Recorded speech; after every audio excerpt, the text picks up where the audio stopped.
السلام عليكم، ازيكم عاملين ايه؟ كل سنة وانتم طيبين. النهاردة هنعمل مع بعض كيكة الزبادي، الكيكة اللي هتعمليها وانت مغمضة عينيكي وواثقة انها هتطلع معاكي ناجحة من اول مرة. يلا ارفعوا لي الفيديو بتاعي باللايك، واللي مش مشترك في القناة يشترك. واول حاجة هنبتدي بيها تحضير البولة، وهننزل فيها باربع بيضات بدرجة حرارة الغرفة. هنزل على الاربع بيضات بثلاث باكيتات من الفانيليا البودر.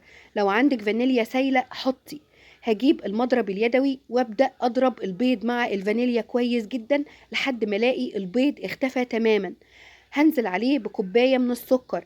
هبدأ اضرب السكر مع البيض والفانيليا لحد ما السكر يدوب، وكمان هتلاحظوا ان اللون بدأ كده يفتح معاكم. هنزل عليه بكوباية من الزيت. يفضل الزيت اللي هنستخدمه يكون زيت نقي، ابعدوا خالص عن زيت التموين، خاصة لو الكيكة قعدت معاكي يوم او يومين هتلاقوا بدأت ريحة الزيت تطلع. هنزل عليهم بثلاث كوبايات من الزبادي.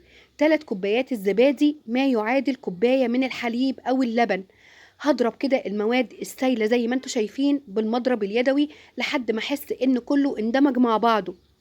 هجيب بقى كده المنخل وهنزل على المواد السايلة بكوبايتين من الدقيق.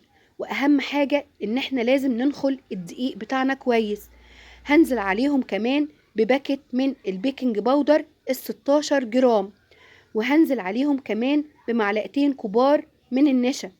وهبدأ بقى كده أدمج المواد الجافة مع المواد السايلة كويس جدا. الكيكة ما تبالغوش في الخفق بتاعها او الضرب بتاعها. اضربوا كده بسيط جدا لحد ما تحسوا ان الدقيق اختفى تماما. لو بالغتوا في الضرب بتاع الكيكة هتتحول معاكوا لعيش. فابدأوا كده قلبوها بسيط جدا لحد ما تلاقوا الدقيق اختفى تماما. وما بين كده كل فترة والتانية بتجيبوا الدقيق اللي في الجوانب علشان تتأكدوا ان كله دخل مع بعضه، المواد الجافة مع المواد السايلة. زي ما انتوا شايفين بجيب كده بالمضرب او بالسباتيولا اللي فوق تحت علشان اتأكد ان الدقيق اختفى. ما تبالغوش زي ما قلتلكوا في الضرب بتاع الكيكة. القوام بتاعها لا بيكون لا تقيل ولا خفيف. هجيب الصينية وهدهنها دهنة بسيطة من الزيت ورشة من الدقيق. وهبدأ كده أوزع الدقيق في قلب الصينية كلها داير ما يدور زي ما حضراتكم شايفين. هنزل بالخليط بتاع الكيكة. الكيكة بالنسبة للتسوية بتدخل في فرن مسبق التسخين. يعني أول كده ما تبدأوا تعملوا الكيكة ابدأوا ولعوا الفرن. بتدخل على درجة حرارة 180، رف أوسط. بتقعد حوالي 45 دقيقة. هديها خبطتين علشان اتأكد ان الهواء اللي فيها خرج.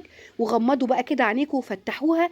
ده كده شكل الكيكة زي ما انتوا شايفين. الوش طالع في منتهى الجمال، ويمكن كمان ما شغلتش عليها الشواية. وقد ايه هي هشة وطرية، والقلب بتاعها حرفيا مفرغ من جوه. وبسيطة جدا، مكوناتها سهلة.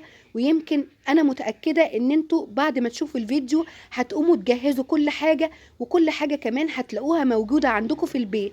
ده كده شكل كيكة الزبادي بتاعتي. ان شاء الله تعتمدوها زي انا كده ما بعتمدها، ولا يمكن اغير الطريقة بتاعتها. وان شاء الله تجربوها كمان وتكتبولي في الكومنتات.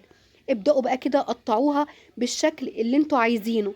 انا قطعتها حلقات كده زي ما انتوا شايفين.